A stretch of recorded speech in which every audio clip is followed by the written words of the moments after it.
بسم اللہ الرحمن الرحیم۔ السلام علیکم ناظرین، مکہ مکرمہ سے جانب شمال مشرق 14-15 میل کے فاصلے پر ایک وادی ہے جو حنین کے نام سے مشہور ہے۔ بعض جغرافیہ دانوں نے لکھا ہے کہ ایک چشمے کا نام حنین تھا جس کی وجہ سے یہ ساری وادی حنین کہلائی۔ یہاں قبیلہ حوازن آباد تھا۔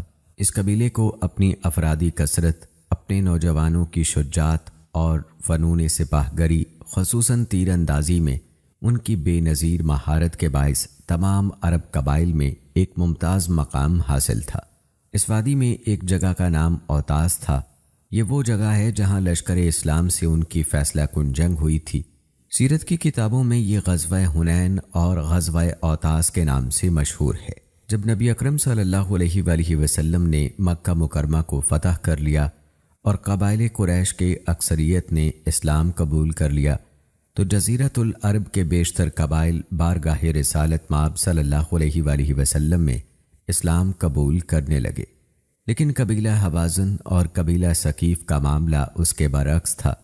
اسلام کا غلبہ دیکھ کر قبیلہ حوازن اور قبیلہ ثقیف مضطرب ہو گئے کہ اب ان کی باری ہے۔ لشکر اسلام اب ان پر حملہ کرے گا اور ان کی ریاست اور حکمرانی کا خاتمہ ہو جائے گا۔ قبیلہ حوازن کے رئیس مالک بن عوف النصری نے اور قبیلہ ثقیف کے امیر کنانہ بن عبد العال نے اس صورتحال سے نپٹنے کے لیے باہمی مشورے کیے۔ مجلس مشاورت میں دونوں قبیلوں کے اہل رائے کو بھی مدعو کیا گیا۔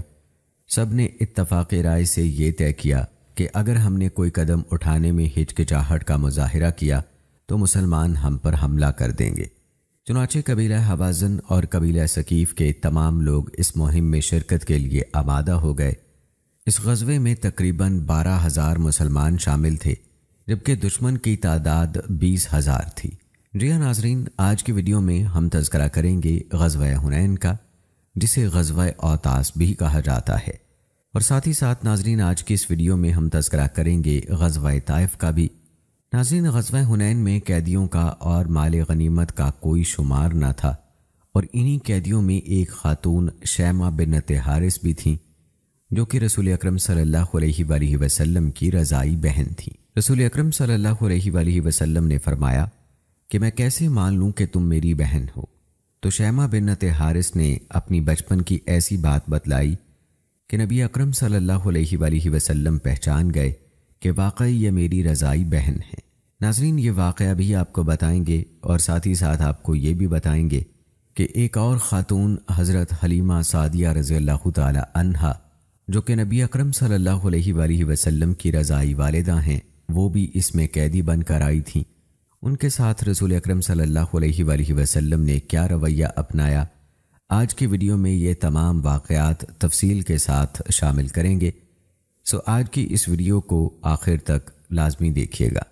تو چلیے ناظرین، آغاز کرتے ہیں اپنی آج کی اس ویڈیو کا۔ ناظرین، رسول اکرم صلی اللہ علیہ وآلہ وسلم فتح مکہ کے بعد مکہ مکرمہ میں 19 دن ٹھہرے۔ آپ صلی اللہ علیہ وآلہ وسلم کو پتہ چلا کہ حوازن اور بنو ثقیف وادی حنین میں مسلمانوں سے جنگ کرنے کے لیے جمع ہو چکے ہیں۔ دراصل جب انہیں پتہ چلا کہ نبی اکرم صلی اللہ علیہ وآلہ وسلم مدینہ منورہ سے لشکر سمیت روانہ ہو چکے ہیں تو انہیں خدشہ ہوا کہ مسلمان ہم پر حملہ آور ہوں گے، اس لیے وہ اسی وقت اکٹھے ہو گئے تھے۔ لیکن بعد میں انہیں معلوم ہوا کہ آپ تو مکہ مکرمہ کی طرف گئے ہیں، تب انہوں نے آپ سے مقابلے کے لیے مزید تیاری شروع کر دی اور ادھر ادھر سے لشکر اکٹھے کیے۔ وہ سمجھتے تھے ابھی وقت ہے کہ مسلمانوں کو ختم کر دیا جائے۔ انہوں نے لشکر کے ساتھ ساتھ مال اور اہل لشکر کے بیوی بچے بھی جمع کر لیے تاکہ کوئی شخص بال بچوں اور مال و منال کو چھوڑ کر بھاگ نہ سکے۔ اس لشکر کی قیادت مالک بن عوف نصری کر رہا تھا۔ اس نے اپنے ساتھ غطفان اور دیگر قبائل کو بھی ملا لیا۔ ان قبائل میں بنو نصر، بنو جشم، بنو سعد بن بکر اور بنو ہلال کے مختلف گروہ شامل تھے۔ یہ تعداد میں تھوڑے ہی تھے۔ بنو عامر بن عامر میں سے کچھ لوگ، بنو عوف بن عامر، ثقیف اور ان کے تمام حلیف اور بنو مالک بھی شامل تھے۔ حوازن میں سے بنو کعب اور بنو کلاب شامل نہیں ہوئے تھے۔ بنو جشم کا سردار ان دنوں درید بن سمہ تھا۔ یہ بہت بوڑھا ہو چکا تھا، مشورہ دینے کے علاوہ اور کچھ نہیں کر سکتا تھا، تجربہ کار اور ماہر جنگجو رہا تھا۔ اس نے مالک کے اس اقدام کو پسند نہیں کیا کہ عورتوں، بچوں اور جانوروں کو بھی میدان جنگ میں لایا جائے، کیونکہ جب جان پر پڑی ہو تو کوئی چیز بھاگنے سے نہیں روک سکتی۔ مالک نے بزرگ سردار کی بات نہ مانی۔ درید نے بنو کعب و بنو کلاب کی عدم شرکت پر تبصرہ کرتے ہوئے کہا، دشمن کو روکنے والے اول الذکر اور آزمودہ کار جمع مرد آخر الذکر دونوں غائب ہیں۔ اگر آج غلبے اور بلندی کا دن ہوتا تو بنو کعب اور بنو کلاب ضرور شریک ہوتے۔ میری خواہش تھی کہ تم بھی وہی کرتے جو کعب اور کلاب نے کیا ہے۔ اس کے اور بھی چند اقوال مذکور ہیں جن سے اس کی جنگی مہارت اور تجربہ کاری کا اندازہ ہوتا ہے، اور یہ بھی معلوم ہوتا ہے کہ اسے اپنی قوم کی شکست کا یقین ہو گیا تھا، کیونکہ لشکر کی قیادت مالک کے سپرد تھی جو 30 سال کا ناتجربہ کار نوعمر تھا۔ تبھی مالک نے درید پر طنز کی کہ تم بوڑھے ہو چکے ہو اور تمہارا علم ناقص ہے۔ پھر اس بے وقوف آدمی نے بنو حوازن کے سامنے قسم کھائی کہ اگر تم نے میری اطاعت نہ کی تو میں خودکشی کر لوں گا۔ وہ مجبوراً آمادہ ہو گئے۔ اس نے انہیں حکم دیا کہ جب مسلمانوں کو دیکھو تو اپنی تلواروں کی نیامیں توڑ دینا اور ان پر یکبارگی حملہ کر دینا۔ مالک کا جنگی منصوبہ یہ تھا کہ اس نے اپنے لشکر کی بہت اچھی صف بندی کی، گھڑ سواروں کو سب سے آگے رکھا، پھر پیدل فوج تھی، پھر عورتیں، بچے، پھر بھیڑ بکریاں، پھر اونٹ۔ اس کے لشکر کی کل تعداد 20,000 تھی۔ وہ یہ لشکر لے کر رسول اکرم صلی اللہ علیہ وآلہ وسلم کی طرف روانہ ہوا۔ رسول اللہ صلی اللہ علیہ وآلہ وسلم نے ان کے بارے میں سنا تو عبداللہ بن ابی حضرت اسلمی کو بھیجا کہ ان کے لشکر میں شامل ہو کر اچھی طرح ان کا جائزہ لیں اور آپ کو حقیقت حال سے مطلع کریں۔ وہ گئے، 1-2 دن ان کے ساتھ ٹھہرے، پھر انہوں نے رسول اللہ صلی اللہ علیہ وآلہ وسلم کو پوری صورتحال کی خبر دی۔ شاید ابن ابی حضرت کی فراہم کردہ معلومات ہی کی بنا پر رسول اللہ صلی اللہ علیہ وآلہ وسلم نے تبسم کیا اور ارشاد فرمایا، انشاءاللہ کل یہ سب کچھ مسلمانوں کے لیے مال غنیمت بنے گا۔ اس وقت مسلمان دشمن کے بالکل قریب پہنچ چکے تھے۔ تمام مطلوبہ جنگی معلومات کے بعد رسول اللہ صلی اللہ علیہ وآلہ وسلم نے ان کے مقابلے کی تیاری شروع کر دی۔ آپ نے 30 اونٹ اور 30 زرہیں یعلا بن امیہ سے اور 100 زرہیں صفوان بن امیہ سے مستعار لیں۔ غزوہ حنین کے بعد آپ صلی اللہ علیہ وآلہ وسلم نے زرہیں صفوان بن امیہ کو واپس کیں اور اس کا شکریہ ادا کیا۔ روایت ہے کہ آپ صلی اللہ علیہ وآلہ وسلم نے حویتب عبد العزیٰ سے 40,000 درہم بھی قرض لیے تھے اور نوفل بن حارث بن عبد المطلب سے 3,000 نیزوں کی مالیت کی اعانت بھی قبول فرمائی تھی۔ رسول اللہ صلی اللہ علیہ وآلہ وسلم کو مکہ مکرمہ میں قیام کیے ہوئے 19 دن گزر گئے تو آپ 6 شوال کو حنین کی جانب روانہ ہوئے۔ ایک قول کے مطابق ابھی رمضان کے 2 دن باقی تھے۔ تبتیق یوں دی گئی ہے کہ روانگی کی ابتدا تو رمضان المبارک کے آخر میں ہو گئی تھی، مگر آپ صلی اللہ علیہ وآلہ وسلم 6 شوال کو چلے تھے اور 10 شوال کو حنین پہنچے۔ آپ صلی اللہ علیہ وآلہ وسلم نے عطا بن اسید بن ابی العیس کو مکہ مکرمہ کا امیر مقرر فرمایا تھا۔ صحیحین میں یہ ثابت ہے کہ طلقہ بھی رسول اللہ صلی اللہ علیہ وآلہ وسلم کے ساتھ حنین گئے۔ صحیحین میں ان کی تعداد نہیں بتائی گئی۔ مورخین اور جنگی وقائع نگاروں نے ان کی تعداد 2,000 بتائی ہے۔ 10,000 وہ صحابہ کرام تھے جو فتح مکہ کے لیے آپ کے ساتھ روانہ ہوئے تھے۔ یوں اسلامی لشکر کی تعداد 12,000 تھی۔ اس وقت تک رسول اللہ صلی اللہ علیہ وآلہ وسلم کی زندگی میں اتنا بڑا اسلامی لشکر کبھی نہ نکلا تھا۔ اس لیے بعض لوگوں کو یہ خوش فہمی ہو گئی کہ اب ہم مغلوب نہیں ہو سکتے۔ ایک نے تو اس خوش فہمی کا اظہار بھی کر دیا۔ رسول اللہ صلی اللہ علیہ وآلہ وسلم پر یہ بات بہت شاق گزری۔ قرآن مجید میں بھی ان لوگوں پر ناراضی ظاہر کی گئی اور انہیں سمجھایا گیا کہ اللہ تعالیٰ کے سوا کسی پر بھروسہ نہیں کرنا چاہیے، ورنہ اللہ تعالیٰ انہیں بے یار و مددگار چھوڑ دے گا۔ اس سلسلے میں اللہ تعالیٰ نے مسلمانوں کو بہترین سبق یاد دلایا۔ اللہ تعالیٰ نے فرمایا، اور حنین کے دن بھی جب تمہیں اپنی کثرت کا غرور ہو گیا تھا، لیکن تمہاری کثرت نے تمہیں کوئی فائدہ نہ پہنچایا اور زمین باوجود وسیع ہونے کے تم پر تنگ ہو گئی تھی، پھر تم میدان جنگ سے بھاگ کھڑے ہوئے تھے۔ رسول اللہ صلی اللہ علیہ وآلہ وسلم نے بھی انہیں ایک نبی کا واقعہ سنایا جنہیں اپنی امت کی کثرت پر ناز ہو گیا تھا۔ اللہ تعالیٰ نے بطور سزا ان پر موت مسلط کر دی تھی۔ رسول اللہ صلی اللہ علیہ وآلہ وسلم وادی حنین کے بالکل قریب پہنچے تو آپ نے ایک صحابی کو کسی قریبی پہاڑ پر چڑھ کر اوپر سے دشمن کا جائزہ لینے کا حکم دیا۔ اس وقت عشاء کی نماز کا وقت ہو چکا تھا۔ انہوں نے یہ اہم کام انجام دیا۔ انہوں نے جائزہ لے کر رسول اللہ صلی اللہ علیہ وآلہ وسلم کو مطلع کیا کہ وہ لوگ اپنی عورتیں، بچے، اونٹ اور بھیڑ بکریاں لے کر حنین میں جمع ہیں۔ رسول اکرم صلی اللہ علیہ وآلہ وسلم مسکرائے اور فرمایا، انشاءاللہ کل یہ سب کچھ مسلمانوں کے لیے غنیمت بنے گا۔ جب سونے کا وقت ہوا تو انس بن ابی مرصد غنوی رضی اللہ تعالی عنہ نے رضاکارانہ طور پر صبح تک سب کا پہرا دینے کی پیشکش کی۔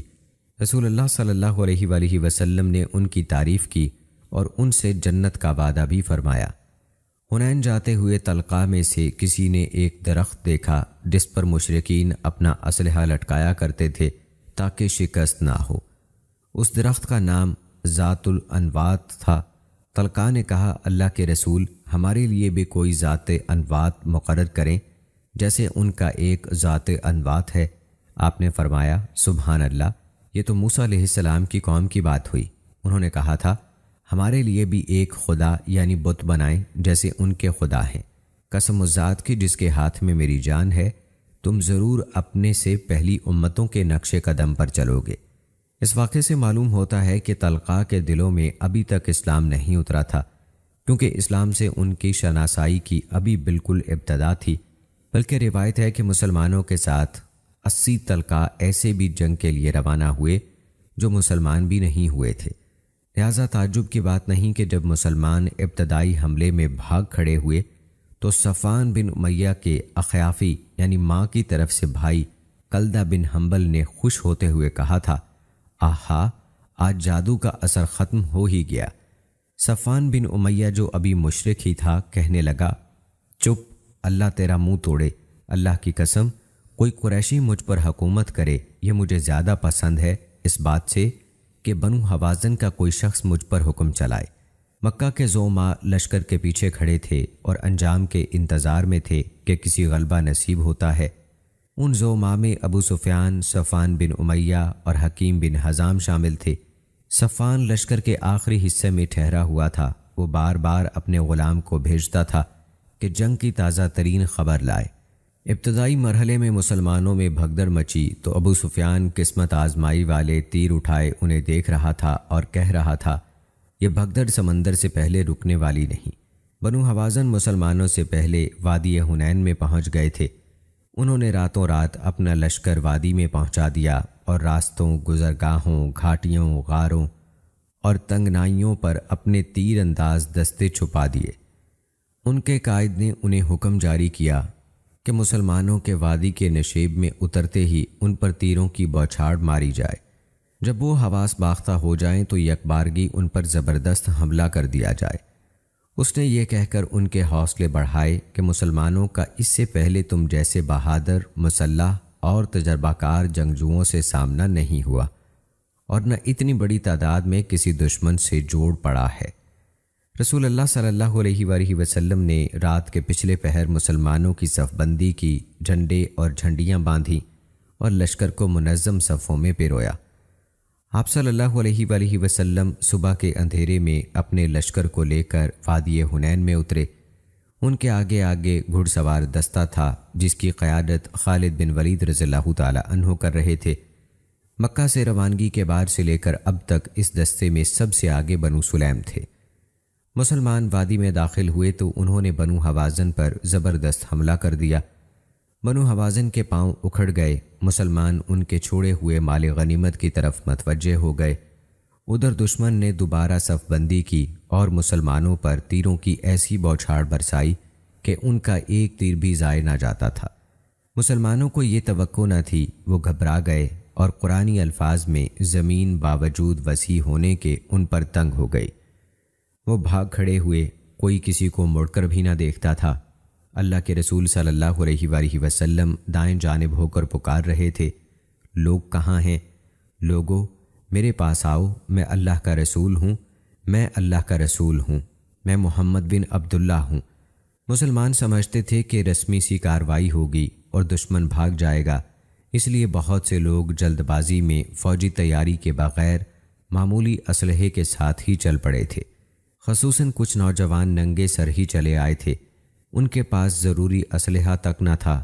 سب سے پہلے مسلمانوں کے سوار دستے میں بدنظمی پیدا ہوئی، انہوں نے منہ پھیرا تو پیدل فوج میں گڑبڑ پیدا ہو گئی۔ یہ دیکھ کر تلقاء اور آراب بھاگ کھڑے ہوئے، ان کی بھگدڑ سے باقی لشکر کے بھی پاؤں اکھڑ گئے۔ نوبت یہاں تک پہنچی کہ رسول اللہ صلی اللہ علیہ وآلہ وسلم کے ساتھ سوائے ابو سفیان بن حارث بن عبد المطلب اور چند دیگر لوگوں کے کوئی نہ رہا۔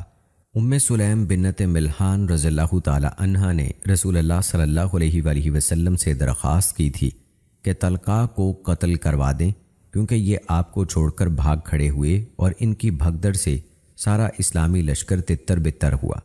رسول اللہ صلی اللہ علیہ وآلہ وسلم نے فرمایا، ام سلیم، اللہ تعالیٰ نے ان کی غلطی کا ازالہ کر دیا اور بہترین فتح عطا فرما دی۔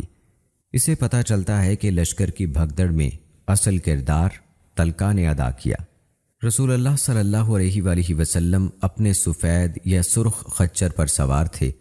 اس خچر کا نام دلدل تھا، آپ اسے ایڑ لگا رہے تھے۔ ابو سفیان بن حارث رضی اللہ تعالی عنہ نے رسول اللہ صلی اللہ علیہ وآلہ وسلم کی رکاب تھام رکھی تھی، اور آپ کے چچا عباس رضی اللہ تعالی عنہ نے آپ کے خچر کی لگام پکڑ رکھی تھی۔ یہ دونوں آپ کے خچر کو دشمن کی طرف جانے سے روک رہے تھے۔ یہ بے مثل دلیری اور بے خوفی ہے کہ ایسے خوفناک موقع پر جب کہ سارا لشکر تتر بتر ہو چکا ہے اور آپ ایک خچر پر سوار ہیں جو نہ تو تیز رفتار سواری ہے، نہ وہ حملہ کرنے یا آگے پیچھے ہٹنے اور جان بچانے کے لیے بھاگنے کا کام دے سکتی ہے، اس کے باوجود آپ اسے ایڑ لگا کر دشمن کی طرف بھگا رہے ہیں اور اپنا نام لے لے کر اپنی طرف متوجہ کر رہے ہیں۔ یہ بے مثل جرأت اور استقامت اللہ تعالیٰ کی ذات پر بھروسے اور اس زبردست یقین کا نتیجہ تھی کہ اللہ تعالیٰ لازماً مدد کرے گا اور اپنے دین کو تمام دینوں پر غالب فرمائے گا۔ رسول اللہ صلی اللہ علیہ وآلہ وسلم نے اپنے چچا محترم عباس رضی اللہ تعالی عنہ کو حکم دیا کہ وہ لوگوں کو ثابت قدم رہنے کی پکار دیں اور خصوصاً بیعت رضوان کرنے والوں، انصار اور بنو حارث بن خزرج کے نام لے لے کر پکاریں۔ عباس رضی اللہ تعالی عنہ بہت بلند آواز تھے، ان کی آواز سے پوری وادی گونج اٹھی۔ پھر جس کے کان میں آواز پڑی وہ لبیک لبیک پکارتا یوں آپ کی طرف بھاگا جیسے ماں اپنے بچے کی طرف دیوانہ وار لپکتی ہے۔ لمحوں میں میدان جنگ بھر گیا اور بنو حوازن کے خلاف مارکا کارزار گرم ہو گیا۔ رسول اللہ صلی اللہ علیہ وآلہ وسلم خچر سے اترے اور پیدل ہی اللہ تعالیٰ سے مدد کی دعا کرتے ہوئے دشمن کی طرف چل پڑے۔ آپ صلی اللہ علیہ وآلہ وسلم با آواز بلند فرما رہے تھے، میں نبی ہوں، اس میں کوئی جھوٹ نہیں، میں عبد المطلب کا بیٹا ہوں۔ رسول اللہ صلی اللہ علیہ وآلہ وسلم نے بھی لڑائی شروع کر دی۔ صحابہ رضوان اللہ اجمعین بھی آپ کے ساتھ مردانہ وار لڑنے لگے۔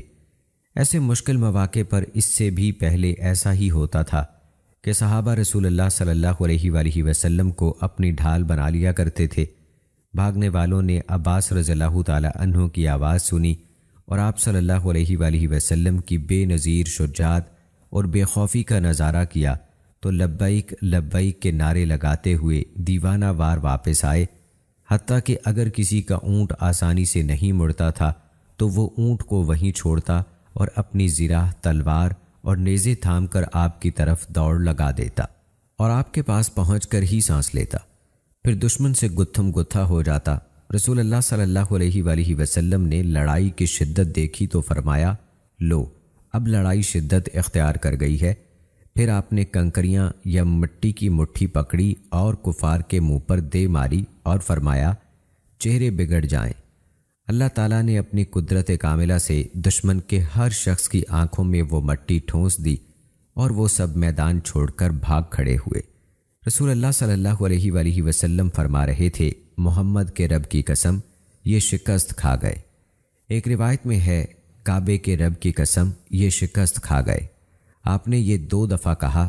جس کیفیت کے ساتھ مشرکین میدان جنگ سے بھاگے اور جو معجزہ اللہ تعالیٰ نے اپنے نبی کریم صلی اللہ علیہ وآلہ وسلم کے ہاتھوں صادر فرمایا، اس کو ملحوظ رکھتے ہوئے اللہ تعالیٰ کا یہ ارشاد پوری طرح سمجھ میں آ جاتا ہے، جس کا ترجمہ ہے، پھر اللہ نے اپنے رسول اور مومنین پر سکینت نازل فرمائی اور ایسے لشکر بھیجے جنہیں تم نے نہیں دیکھا، اور اللہ نے کافروں کو سزا دی۔ بنو حوازن کا ایک جنگجو بیان کرتا ہے کہ جب ہم نے رسول اللہ صلی اللہ علیہ وآلہ وسلم تک پہنچنے کا ارادہ کیا تو ہمارے اور ان کے درمیان خوبصورت چہروں والے مرد حائل ہو گئے۔ وہ کہہ رہے تھے، چہرے بگڑ جائیں، واپس چلے جاؤ۔ یہ بات سن کر ہم بھاگ کھڑے ہوئے۔ شیبہ بن عثمان کا بیان ہے کہ جب میں نے جنگ بدر میں قتل ہونے والے اپنے والد اور چچا کے قصاص میں رسول اللہ صلی اللہ علیہ وآلہ وسلم کو قتل کرنے کا ارادہ کیا تو آگ کا ایک شعلہ لپکا جو میرے اور رسول صلی اللہ علیہ وآلہ وسلم کے درمیان حائل ہو گیا۔ وہ شعلہ بجلی کی طرح کوند رہا تھا۔ مجھے خطرہ ہوا کہ وہ مجھے بھسم کر دے گا۔ میں نے اپنا ہاتھ آنکھوں پر رکھ لیا اور الٹے پاؤں پیچھے ہٹنے لگا۔ اتنے میں رسول اللہ صلی اللہ علیہ وآلہ وسلم نے مجھے دیکھ لیا۔ آپ نے مجھے اپنے قریب آنے کو کہا۔ میں آپ کے قریب چلا گیا۔ آپ نے دعا کی، اے اللہ، اس سے شیطان کو دور کر دے۔ اللہ تعالیٰ نے میرے دل میں ایمان ڈال دیا۔ آپ نے فرمایا کہ جاؤ کافروں سے لڑو۔ ایک دوسری روایت میں ہے کہ شیبہ نے کہا، اللہ کے رسول، مجھے چتکبرے گھوڑے نظر آ رہے ہیں۔ رسول اللہ صلی اللہ علیہ وآلہ وسلم نے فرمایا، شیبہ، یہ گھوڑے تو کافروں کو نظر آتے ہیں۔ پھر آپ نے ان کے سینے پر ہاتھ مارا اور دعا فرمائی، اے اللہ، شیبہ کو ہدایت عطا فرما۔ آپ نے یہ دعا 3 دفعہ کی تو شیبہ کے دل میں رسول اللہ صلی اللہ علیہ وآلہ وسلم کی عظمت و محبت کے جذبات بھر گئے اور بغض و عداوت کے سابقہ ارادے معدوم ہو گئے۔ ابن اسحاق نے جبیر بن مطعم کا بیان نقل کیا ہے کہ کافروں کی ہزیمت سے پہلے جب کہ گھمسان کی جنگ ہو رہی تھی، مجھے یوں نظر آیا کہ ایک سیاہ چادر آسمان سے اتر کر مسلمانوں اور قوم کے درمیان گر پڑی ہے۔ میں نے غور سے دیکھا تو سیاہ چیونٹیوں نے ساری وادی کو بھر دیا تھا۔ میں نے یقین کر لیا کہ یہ فرشتے ہیں۔ پھر چند ہی لمحوں میں قوم کے لوگ کلمہ فرار پڑھ کر بھاگ گئے۔ دوستو، یہ تھا تذکرہ غزوہ حنین کا۔ اب ذکر کرتے ہیں جنگ اوطاس کا۔ جنگ کے اس دوسرے دور میں مشرکین زیادہ دیر نہ ٹھہر سکے۔ دن کے اختتام پر وہ سب کو چھوڑ چھاڑ کر بھاگنے لگے۔ ان کے مقتولین کی لاشیں بھی میدان میں پڑی تھیں اور ان کا مال اور بیوی بچے بھی یہیں تھے۔ رسول اللہ صلی اللہ علیہ وآلہ وسلم نے مسلمانوں کو بھاگنے والوں کے تعقب اور قتل کا حکم دے رکھا تھا تاکہ ان کی جنگی قوت ختم ہو جائے اور وہ دوبارہ جنگ کے لیے جمع نہ ہو سکیں۔ اس لیے جو ہی رسول اللہ صلی اللہ علیہ وآلہ وسلم حنین کی جنگ سے فارغ ہوئے تو آپ نے ابو عامر عبید بن سلیم بن ہزار اشری رضی اللہ تعالی عنہ کو ایک بڑا لشکر دے کر اوطاس کی طرف روانہ کر دیا تاکہ وہاں درید بن سما کی قیادت میں جمع ہونے والے کافروں کا مقابلہ کیا جا سکے۔ ابو عامر اشری رضی اللہ تعالی عنہ نے ان سے خوب لڑائی لڑی تھی، حتیٰ کہ وہ شہید ہو گئے۔ شہادت سے پہلے انہوں نے اپنی جگہ ابو موسیٰ اشری رضی اللہ تعالی عنہ کو قیادت سونپ دی اور رسول اللہ صلی اللہ علیہ وآلہ وسلم کی خدمت میں اپنا اسلام پہنچانے کی درخواست کی۔ انہوں نے یہ التجا بھی کی کہ رسول اللہ صلی اللہ علیہ وآلہ وسلم میرے لیے مغفرت کی دعا فرمائیں۔ ابو موسیٰ اشری رضی اللہ تعالی عنہ نے اس مہم کو انجام دینے اور دشمن کو شکست فاش دینے کے بعد رسول اللہ صلی اللہ علیہ وآلہ وسلم کی خدمت میں ان کا پیغام عرض کیا تو رسول اللہ صلی اللہ علیہ وآلہ وسلم نے ہاتھ اٹھا دیے، اے اللہ، عبید ابو عامر کو معاف فرما دے۔ ایک روایت میں ہے کہ جب مشرکین شکست خوردہ ہو کر بھاگے تو درید بن سما اپنے 600 ساتھیوں کو لے کر ایک ٹیلے کی اوٹ میں جا چھپا۔ زبیر بن عوام رضی اللہ تعالی عنہ مسلمانوں کی ایک جماعت لے کر ان کے پیچھے پہنچے اور ان میں سے 300 آدمیوں کو تہو تیگ کر دیا، جن میں درید بن سما بھی شامل تھا۔ ہمارے نزدیک قابل ترجیح یہ ہے کہ زبیر رضی اللہ تعالی عنہ بھی اسی جماعت میں شامل تھے، جس کی قیادت ابو عامر رضی اللہ تعالی عنہ کے سپرد تھی۔ انہوں نے درید کو قتل کر دیا۔ بخاری کی روایت میں قاتل کا تعین نہیں ہے، بعض نے اس کے قاتل کا نام ربیہ بن رفی اور بعض نے عبداللہ بن قنی بن احبان بن سالبہ بن ربی بتلایا ہے۔ جنگ کا غبار چھٹا تو مسلمانوں کو واضح فتح حاصل ہو چکی تھی۔ حوازن و ثقیف کی بڑی تعداد قتل یا زخمی ہو چکی تھی۔ روایت ہے کہ ثقیف کے ایک قبیلے بنو مالک کے مقتولوں کی تعداد 70 تھی۔ حلیف قبائل سے صرف 2 آدمی مارے گئے، ایک آدمی بنو غیرہ میں سے اور دوسرا بنو قبا میں سے۔ اوطاس میں بنو مالک کے 300 آدمی قتل ہوئے، جن میں درید بن سما بھی شامل تھا۔ بنو نصر بن معاویہ جو بنو رعاب میں سے ہیں، ان کے بے شمار لوگ مارے گئے کیونکہ وہاں گھمسان کی جنگ ہوئی۔ عبداللہ بن قیس نے جو مسلمان تھے کہا، اللہ کے رسول، بنو رعاب تو ختم ہو گئے۔ رسول اللہ صلی اللہ علیہ وآلہ وسلم نے فرمایا، اے اللہ ان کی مصیبت کا مداوع فرما۔ جب مشرکین اوطاس میں پناہ گزین ہوئے اور مسلمانوں نے انہیں جا لیا تو اکیلے ابو عامر رضی اللہ تعالی عنہ نے شہید ہونے سے پہلے 9 بھائیوں کو قتل کیا تھا۔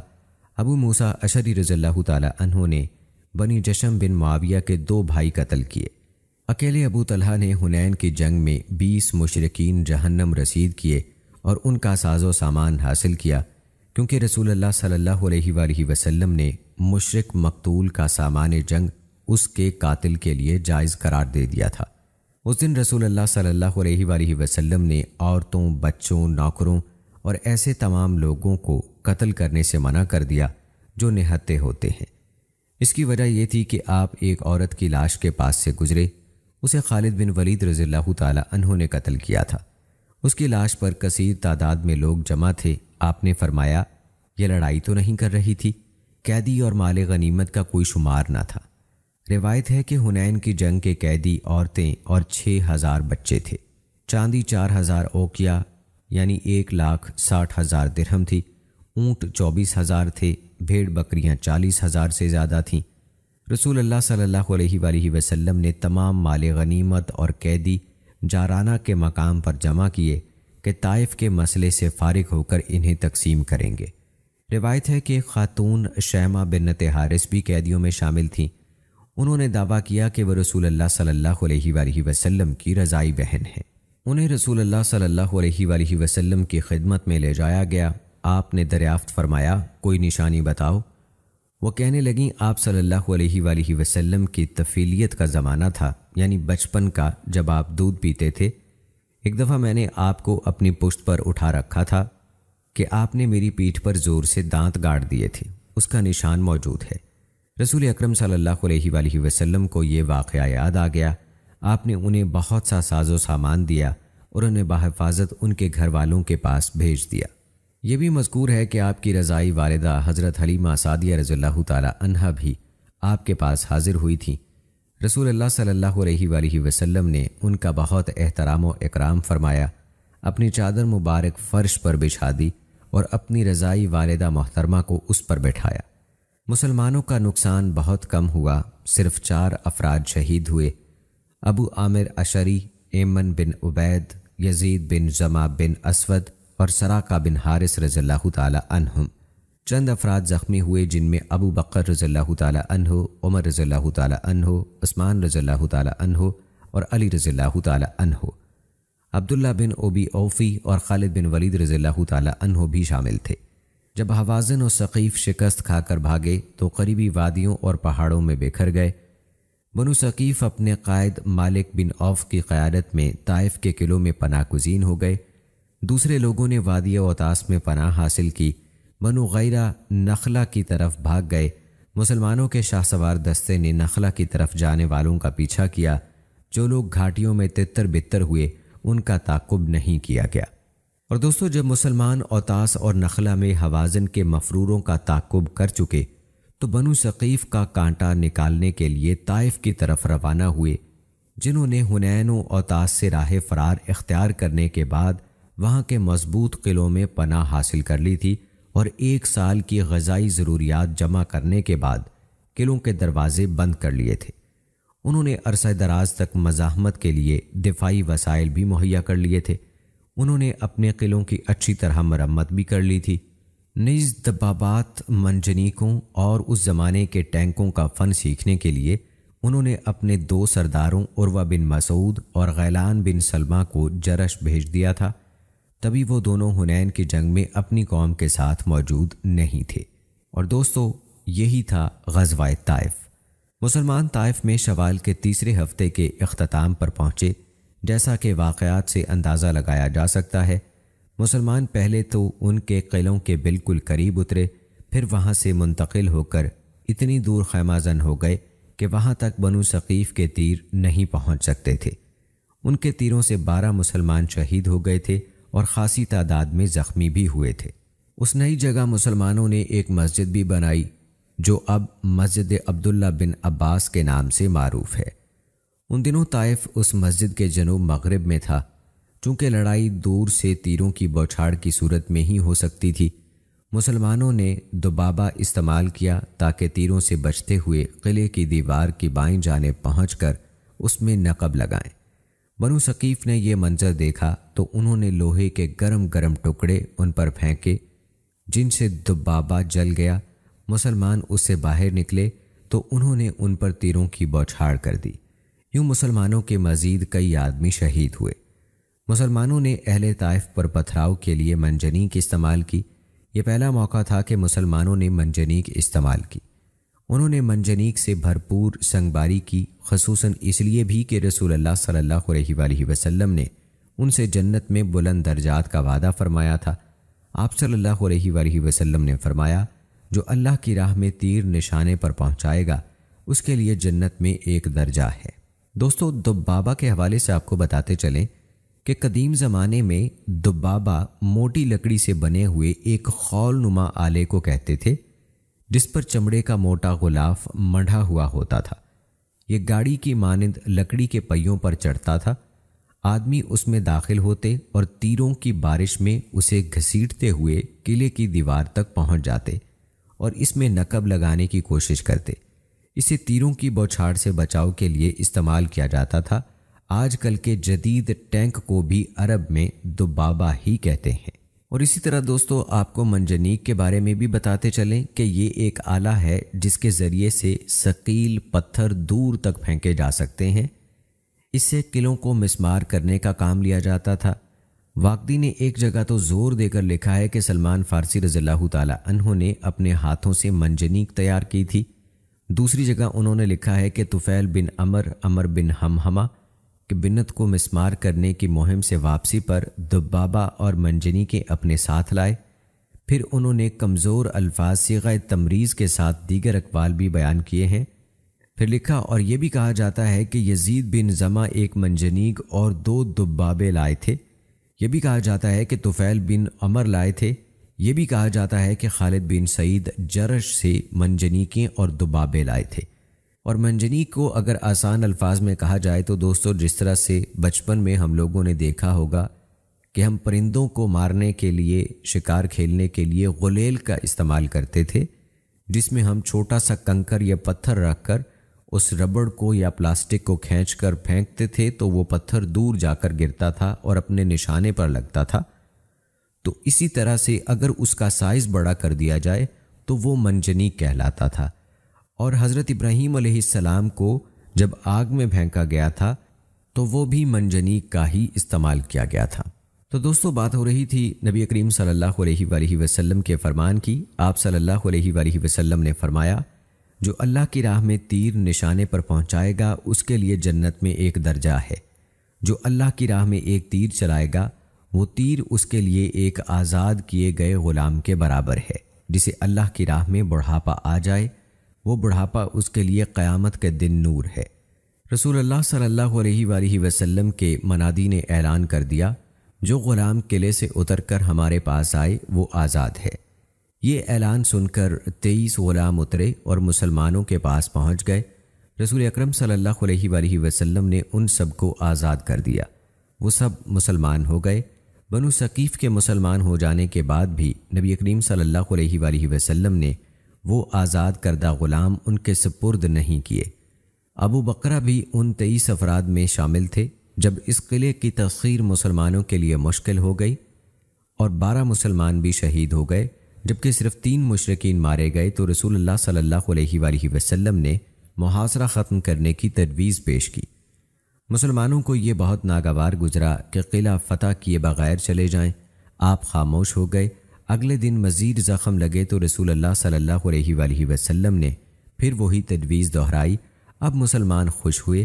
رسول اللہ صلی اللہ علیہ وآلہ وسلم مسکرائے، چنانچہ مسلمانوں نے محاصرہ اٹھا لیا۔ دراصل رسول اللہ صلی اللہ علیہ وآلہ وسلم کی خواہش تھی کہ بنو ثقیف ہدایت قبول کر لیں، اسی لیے جب بعض مسلمانوں نے آپ سے ان پر بد دعا کرنے کی درخواست کی تو آپ نے دعا دیتے ہوئے فرمایا، اے اللہ ثقیف کو ہدایت دے۔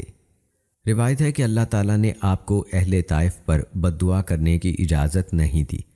محاصرہ کتنے دن جاری رہا اس کے بارے میں روایات مختلف ہیں۔ عروہ اور موسیٰ بن عقبہ کا خیال ہے کہ 10-12 دن سے زیادہ جاری رہا۔ عروہ کی ایک روایت میں 15 دن بتائے گئے ہیں۔ ابن اسحاق نے ایک جگہ محاصرے کی مدت 20 دن سے زیادہ اور ایک جگہ 30 دن یا اس کے لگ بھگ لکھی ہے۔ ابن حشام نے 17 دن بتائے ہیں۔ امام مسلم اور امام احمد 40 دن بیان کرتے ہیں۔ واقعات کا حساب لگایا جائے تو موسیٰ بن عقبہ، عروہ اور ابن حشام کی بات زیادہ قرین قیاس ہے۔ سند کے لحاظ سے صحیح مسلم کی روایت زیادہ صحیح ہے۔ رسول اللہ صلی اللہ علیہ وآلہ وسلم ایک دفعہ پھر جارانہ لوٹ آئے، جہاں آپ نے طائف کے محاصرے کو جاتے ہوئے مال غنیمت محفوظ کیا تھا۔ واپس آ کر بھی آپ صلی اللہ علیہ وآلہ وسلم نے کچھ چاندی تقسیم کی اور باقی مال غنیمت تقسیم نہیں کیا۔ آپ صلی اللہ علیہ وآلہ وسلم نے تقریباً 14 دن انتظار کیا کہ شاید بنو حوازن آ جائیں اور اسلام قبول کر لیں۔ جب وہ نہ آئے تو آپ نے مال غنیمت مہاجرین اور طلقاء کے درمیان تقسیم کر دیا، انصار کو کچھ نہ دیا۔ آپ نے غطفان کے ایک زعیم عینہ بن حسن، اقرا بن حابس اور قریش کے زعماء علقمہ بن علاسہ اور عباس بن امیہ میں سے ہر ایک کو 100 اونٹ دیے۔ ابن اسحاق نے ایسے 12 اشخاص شمار کیے ہیں جنہیں 100 اونٹ ملے۔ 6 کا ذکر تو صحیحین میں ہے۔ مزید یہ ہیں معاویہ بن ابی سفیان، حارث بن حارث، مالک بن عوف، علا بن جاریہ، حارث بن حشام اور حویطب بن عبدالعزہ۔ ابن اسحاق نے صحیحین میں ذکر کردہ لوگوں میں سے علقہ بن علاسہ اور عباس بن مرداس کا ذکر نہیں کیا۔ جن لوگوں کی تالیف قلب کی گئی ہے ان کے ساتھ آپ کا یہ طرز عمل ایک خاص حکمت کے تحت تھا، جس کی وضاحت خود رسول اللہ صلی اللہ علیہ وآلہ وسلم نے اس وقت فرمائی جب اس تقسیم پر بعض انصار نے گلہ کیا کہ ہمیں مکمل طور پر محروم رکھا گیا ہے۔ آپ کو بعض نوجوان انصاریوں کا یہ تبصرہ گوش گزار کیا گیا، جب کوئی مشکل مرحلہ پیش آتا تو ہمیں بلایا جاتا ہے اور غنیمتیں دوسروں کو دے دی جاتی ہیں، یا یہ تبصرہ اللہ تعالیٰ رسول اللہ صلی اللہ علیہ وآلہ وسلم کو معاف فرمائے، آپ قریش کو بڑے بڑے عطیے دے رہے ہیں اور ہمیں محروم رکھ رہے ہیں، جبکہ ہماری تلواروں سے ان کے خون کے قطرے ٹپک رہے ہیں۔ رسول اللہ صلی اللہ علیہ وآلہ وسلم نے تمام انصار کو جمع کیا اور فرمایا، تم راضی نہیں کہ لوگ دنیا لے جائیں اور تم رسول اللہ صلی اللہ علیہ وآلہ وسلم کو سنبھال کر اپنے گھر لے جاؤ؟ انصار نے کہا، کیوں نہیں اللہ کے رسول، ہم راضی ہیں۔ تب آپ نے فرمایا، اگر دوسرے لوگ ایک وادی میں چلیں اور انصار کسی اور گھاٹی میں چلیں تو میں انصار والی گھاٹی میں چلوں گا۔ ایک روایت کے الفاظ یوں ہیں، کیا تم راضی نہیں کہ لوگ اونٹ اور بکریاں لے جائیں اور تم اللہ کے رسول کو اپنے ڈیروں میں لے جاؤ؟ انصار اندرونی لباس ہیں جبکہ دوسرے لوگ بیرونی لباس ہیں۔ اگر ہجرت نہ ہوتی تو میں انصار کا ایک آدمی ہوتا۔ رسول اللہ صلی اللہ علیہ وآلہ وسلم نے فرمایا، میں کچھ لوگوں کو اس لیے عطیات دیتا ہوں کہ مجھے ان کی کمزوری ایمان اور جلد بازی کا خطرہ ہوتا ہے، اور کچھ لوگوں کو اس بھلائی اور استغنا کے سپرد کرتا ہوں جو اللہ نے ان کے دلوں میں ڈال دی ہے۔ ان لوگوں میں عمر بن تغلب بھی ہے۔ عمر بن تغلب کہا کرتے تھے، میں پسند نہیں کرتا کہ مجھے رسول اللہ صلی اللہ علیہ وآلہ وسلم کے اس تعریفی جملے کی بجائے سرخ اونٹ ملتے۔ رسول اللہ صلی اللہ علیہ وآلہ وسلم نے مزید فرمایا، میں کچھ لوگوں کو دیتا ہوں جن کا دور کفر ابھی ابھی گزرا ہے۔ ایک دوسری روایت میں ہے، قریش کا دور جاہلیت ابھی کل کی بات ہے اور انہیں تازہ تازہ مصیبت پہنچی ہے۔ میں چاہتا ہوں کہ ان کے زخم مندمل کروں اور ان کی دلجوئی کروں۔ نیز فرمایا، اے انصار کی جماعت، کیا تم دنیا کے باقی نہ رہنے والے مال کی وجہ سے ناراض ہوئے، جس کے ذریعے سے میں نے ایک قوم کی دلجوئی کی تاکہ وہ مسلمان ہو جائیں؟ اور تمہیں میں نے تمہارے اسلام کے حوالے کر دیا، اے اللہ انصار پر رحم فرما اور ان کے بیٹوں پر اور ان کے بیٹوں کے بیٹوں یعنی پوتوں پر بھی۔ آپ نے مزید فرمایا، میں ایک شخص کو مال دیتا ہوں حالانکہ دوسرے مجھ سے بڑھ کر محبوب ہوتے ہیں، اس بات کے ڈر سے کہ کہیں وہ منہ کے بل آگ میں نہ ڈال دیا جائے۔ انصار نے رسول اللہ صلی اللہ علیہ وآلہ وسلم کی یہ بصیرت افروز ارشادات سنے تو ان پر پورا معاملہ روشن ہو گیا۔ وہ رونے لگے حتیٰ کہ ان کی داڑھیاں آنسوؤں سے تر ہو گئیں اور وہ پکار اٹھے، ہم دل و جان سے راضی ہیں کہ رسول اللہ صلی اللہ علیہ وآلہ وسلم ہمارے حصے میں آئے ہیں۔ عملی طور پر بھی یہ حکمت عملی نہایت مؤثر ثابت ہوئی۔ جن افراد کی تعریف قلب کی گئی ان کے دلوں میں اسلام کی محبت جاگزی ہوئی اور وہ بہت اچھے مسلمان ثابت ہوئے، بلکہ اعلیٰ درجے کے مجاہد بنے۔ آئینہ بن حسن فزاری اور اقرا بن حابس تمیمی جیسے اکا دکا لوگوں کے علاوہ باقی سب مایا ناز مسلمان بن گئے۔ اسی رجحان کی تعبیر کرتے ہوئے انس رضی اللہ تعالی عنہ نے کہا، آدمی اسلام قبول کرنے لگتا ہے تو وہ محض دنیا کا خواہش مند ہوتا ہے، تو پھر جیسے ہی وہ اسلام قبول کر لیتا ہے اسلام اسے دنیا اور اس کی ہر چیز سے بڑھ کر محبوب ہو جاتا ہے۔ خود صفوان بن امیہ نے رسول اللہ صلی اللہ علیہ وآلہ وسلم کے اس حکیمانہ طرز عمل کے نتیجے میں آنے والے انقلاب کا حال یوں بیان کیا ہے، اللہ کی قسم جس وقت رسول اللہ صلی اللہ علیہ وآلہ وسلم نے مجھے مال دینا شروع کیا تو میرے دل کی حالت یہ تھی کہ آپ صلی اللہ علیہ وآلہ وسلم مجھے تمام لوگوں سے بڑھ کر ناپسند تھے۔ آپ صلی اللہ علیہ وآلہ وسلم مجھے مال دیتے رہے حتیٰ کہ آپ مجھے سب لوگوں سے بڑھ کر محبوب ہو گئے۔ حکیم بن حزام کو آپ جب بھی مال دیتے وہ آپ سے مزید کا مطالبہ کرتے۔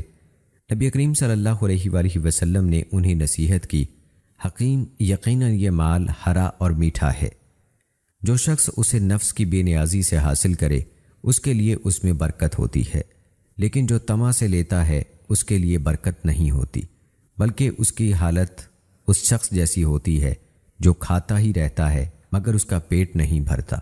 اوپر والا دینے والا ہاتھ نیچے والے یعنی مانگنے والے ہاتھ سے بہت بہتر ہوتا ہے۔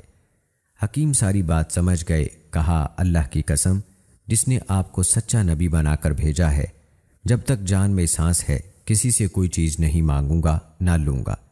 اور پھر انہوں نے کسی سے مانگنا تو دور، بیت المال سے اپنا حصہ اور وظیفہ تک قبول نہ کیا، حتیٰ کہ اللہ تعالیٰ کو پیارے ہو گئے۔ بعض گنوار اجڑ عرابیوں کی سمجھ میں بھی اس تقسیم کی حکمت نہ آئی۔ ان کے ایک نے رسول صلی اللہ علیہ وآلہ وسلم سے کہا، اے محمد عدل کرو۔ رسول اللہ صلی اللہ علیہ وآلہ وسلم نے فرمایا، تجھ پر افسوس، جب میں عدل نہیں کروں گا تو کون کرے گا؟ میں ناکام ہوا اور گھاٹے میں رہا۔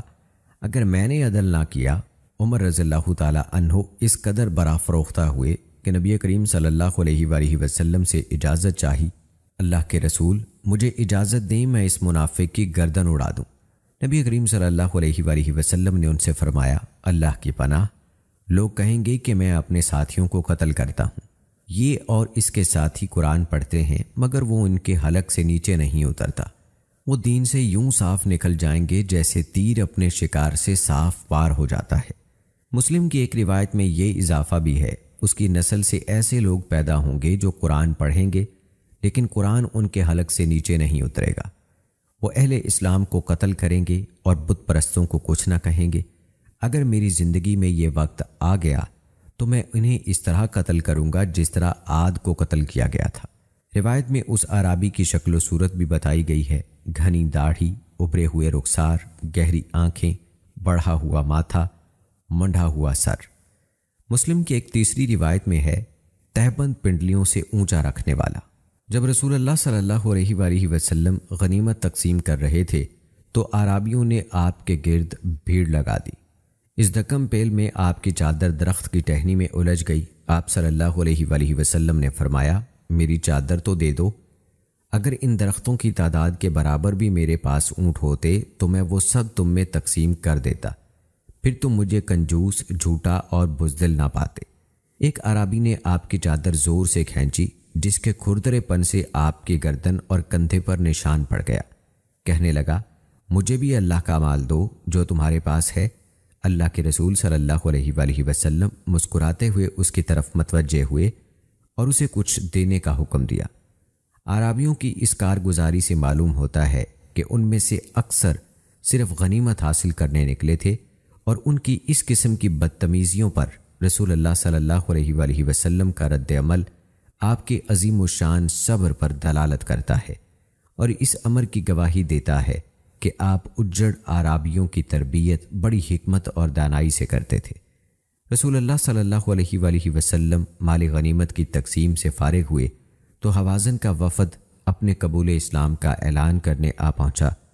ان کا مطالبہ تھا کہ ان کے قیدی اور جانور واپس کر دیے جائیں۔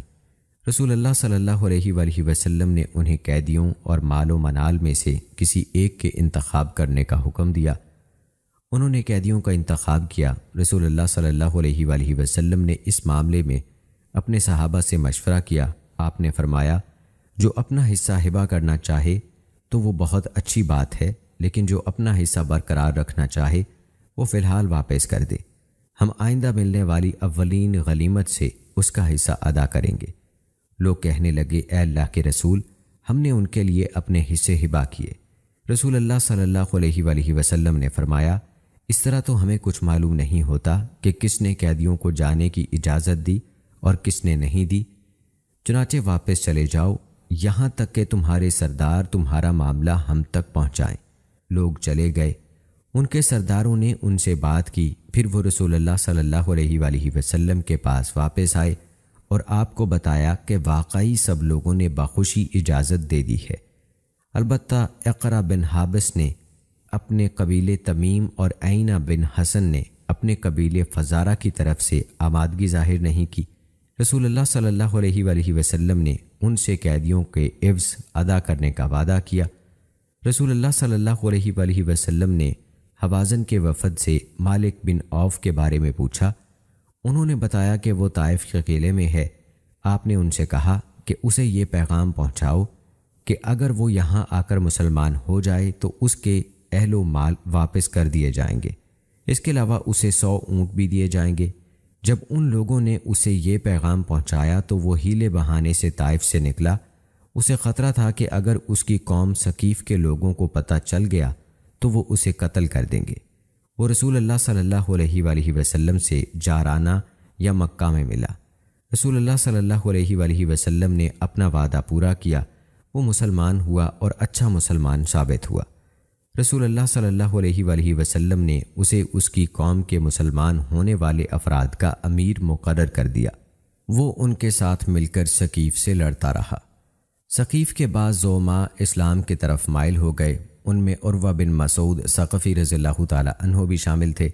رسول اللہ صلی اللہ علیہ وآلہ وسلم عمرے کی ادائیگی کے بعد مدینہ منورہ جا رہے تھے کہ راستے میں وہ آپ سے جا ملے اور قبول اسلام کا اعلان کر دیا۔ پھر اسلام کے داعی کی حیثیت سے اپنی قوم کی طرف پلٹے۔ قوم نے انہیں قتل کر دیا۔ انہیں اس کی وصیت کے مطابق طائف کے محاصرے میں شہید ہونے والے مسلمانوں کے پہلو میں دفن کیا گیا۔ رمضان المبارک 9 ہجری میں رسول اللہ صلی اللہ علیہ وآلہ وسلم کی غزوہ تبوک سے واپسی پر ثقیف کا وفد قبول اسلام کا اعلان کرنے آیا۔ دوستو، آئیے اب ذکر کرتے ہیں غزوہ حنین اور غزوہ طائف سے ملنے والے احکام اور اسباق کا۔ رحم کی کیفیت معلوم کرنے کے بعد لونڈی سے جمع کرنا جائز ہے۔ صحابہ کرام نے رسول اللہ صلی اللہ علیہ وآلہ وسلم سے اوطاس کے قیدیوں کے بارے میں پوچھا تو یہ آیت نازل ہوئی جس کا ترجمہ ہے، اور عورتوں میں سے شادی شدہ بھی تم پر حرام ہے سوائے ان کے جن کے تمہارے داہنے ہاتھ مالک بن جائیں۔ لیکن دوستو، ایک بات یاد رکھیے گا کہ آج کل لونڈی والا نظام جو ہے وہ ختم ہو چکا ہے۔ ایسی عورتوں، بچوں، بوڑھوں اور نوکر چاکروں کو قتل کرنا حرام ہے جو مسلمانوں کے خلاف لڑائی میں حصہ نہیں لیتے۔ یہ اعلان کئی مواقع پر بار بار کیا گیا۔ دارالحرب میں حد قائم کی جا سکتی ہے۔ غزوہ حنین میں رسول اللہ صلی اللہ علیہ وآلہ وسلم نے ایک شرابی پر حد لگائی تھی۔ مخنث کا اجنبی عورتوں کے ہاں آنا جانا منع ہے۔ رسول اللہ صلی اللہ علیہ وآلہ وسلم نے ایک مخنث کو یعنی خواجہ سرا کو ام سلمہ رضی اللہ تعالی عنہا کے گھر میں ان کے بھائی عبداللہ کے سامنے بادیہ بنت غیلان ثقفی کے اوصاف نامناسب انداز میں بیان کرتے سنا۔ وہ انہیں اس عورت کے حاصل کرنے کی رغبت دلا رہا تھا۔ یہ طائف کے محاصرے سے تھوڑی دیر پہلے کا واقعہ ہے۔ رسول اکرم صلی اللہ علیہ وآلہ وسلم اس مخنث کی باتیں سن کر سخت ناراض ہوئے اور فرمایا یہ لوگ تمہارے ہاں ہرگز نہ آیا کریں۔ مؤلفۃ القلوب کو غنیمت کے مال سے دینا جائز ہے بشرط یہ کہ امام اس میں مسلمانوں کا کوئی امکانی فائدہ محسوس کرتا ہو، مثلا وہ لوگ مسلمان ہو جائیں یا مسلمانوں کے خلاف ان کی دشمنی مان پڑ جائے۔ مکہ میں داخل ہونے والے کے لیے جارانہ سے احرام باندھنا مشروع ہے۔ اللہ کے رسول صلی اللہ علیہ وآلہ وسلم نے غزوہ حنین کی غنیمت تقسیم کرنے کے بعد جارانہ سے احرام باندھ کر عمرہ کیا تھا۔ البتہ جو شخص پہلے ہی سے مکہ میں موجود ہو وہ احرام باندھنے کے لیے جارانہ نہ آئے۔ عوام الناس یہ کام کرتے ہیں مگر یہ سنت نہیں۔ مشرک کے قاتل مجاہد کو مشرک کا ذاتی ساز و سامان بطور انعام ملنے کی تاکید کی گئی ہے۔ مشرک کے آلات حرب سے مسلمان فائدہ اٹھا سکتے ہیں۔ رسول اللہ صلی اللہ علیہ وآلہ وسلم نے صفوان بن امیہ سے زرہیں ادھار لی تھیں، لیکن ایسا اس وقت کرنا چاہیے جب اس عمل سے جنگ کی پشت پر کوئی اثر نہ پڑے۔ کافروں کے خلاف منجنیق یعنی توپ نصب کر کے ان پر سنگباری یا بمباری کی جا سکتی ہے۔ ہر چند اس صورت میں گھر بیٹھی عورتیں اور بچے مارے جانے کا بھی امکان ہوتا ہے۔ اگر کفار کی فصلوں اور باغات کو کاٹنے یا آگ لگانے سے ان کی جنگی قوت کمزور پڑتی ہو اور اس کی تکلیف ان کے لیے ناقابل برداشت ہو تو ایسا کرنے میں بھی کوئی حرج نہیں۔ رسول اللہ صلی اللہ علیہ وآلہ وسلم کا اہل طائف اور بنو ثقیف کے لیے اس کے باوجود ہدایت کی دعا کرنا کہ وہ آپ سے برسر پیکار رہے اور آپ کے متعدد صحابہ کو شہید کیا، آپ کی کمال شفقت اور رحمت کی واضح دلیل ہے۔ کسی علاقے پر غلبہ حاصل ہو جائے تو وہاں کفر و شرک کے اڈے باقی رکھنا جائز نہیں، بلکہ انہیں ایک ایک کر کے منہدم کر دیا جائے اور ان کے نام و نشان مٹا دیے جائیں۔ یہ کفر کی امتیازی علامات اور سب سے بڑی برائی ہے۔ عورتیں اپنے خاوند کے ساتھ جنگی سفر پر جا سکتی ہیں، زخمیوں کا علاج کر سکتی ہیں اور انہیں پانی وغیرہ پلا سکتی ہیں۔ صحیح مسلم کی روایت 1089 سے ثابت ہوتا ہے کہ ام سلیم رضی اللہ تعالی عنہا اپنے شوہر ابو طلحہ رضی اللہ تعالی عنہ کے ساتھ فتح مکہ اور غزوہ حنین میں موجود تھیں۔ دوستو، اس مارکے کے دور رس نتائج میں سے ایک نتیجہ یہ تھا کہ دیہاتوں میں رہنے والے عرب اور وہ قبائل عرب جو اس مارکے کے آخری انجام کا انتظار کر رہے تھے تاکہ اسلام سے متعلق اپنے آخری موقف کا اعلان کریں، ان سب نے حوازن کی اس بدترین شکست کے بعد اسلام میں داخل ہونے کا اعلان کر دیا اور طائف اور اس کے مضافات میں اسلام نہایت تیزی کے ساتھ پھیلنے لگا اور دیکھتے ہی دیکھتے پورا علاقہ ہلکا بگوش اسلام ہو گیا۔ تو ناظرین کرام، یہ تھی ہماری آج کی ویڈیو۔ امید کرتے ہیں کہ آپ کو پسند آئی ہوگی۔ ہماری آج کی اس ویڈیو کے متعلق اپنی رائے کا اظہار کمنٹ باکس میں لازمی کیجیے گا۔ ملتے ہیں اگلی ویڈیو میں، تب تک کے لیے مجھے اجازت دیں۔ فی امان اللہ۔